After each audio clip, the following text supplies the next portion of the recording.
Nou, dit is een voorbeeld van een beschadiging aan de toer. En zo'n soort beschadigingen zitten dan op meer plakken, zeg maar. Waarbij het beton loslaten het van het betoniezer wat eronder zit. En zo binnen er nog wel meer plakken rondom de monumentale toer. Den Jonken is het informatieplateau voort. En het staat op haast alle morgen wel graffiti. En dat geeft de stichting Belvedere Oranje Woud aan het het. Want het is net zomaar een uitkiektoer. Nou, die toer is inmiddels 100 jaar oud en dateert uit de periode dat Tjada hier in het woord een hele zeg maar belangrijke figuur wie, met zijn hotel.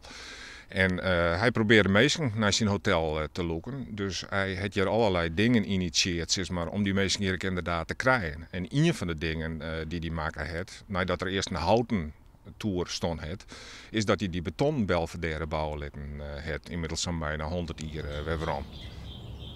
Maar na 100 jaar komen de gebreken. En met die gebreken ook een behoorlijk prijskaartje. Want om dit op te knappen, moeten de restaurateurs abzeilen. De stichting wil daarom naar nieuwe yield streamen.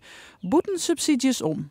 Nou, een van de manieren om toch wat yield te genereren als stichting is dat we proberen dat mensen op vrijwillige basis een bijdrage jouwen als ze de tour beklimmen willen. Ja, en op wat langere termijn dat er misschien toch een soort groep van donateurs ontstaan kan die toch hard voor de tour hebben en graag wil dat die tour hier bloot en op eerlijkse basis bij wijze van spreken een bijdrage doen wil, zodat we toch een aantal dingen doen kennen.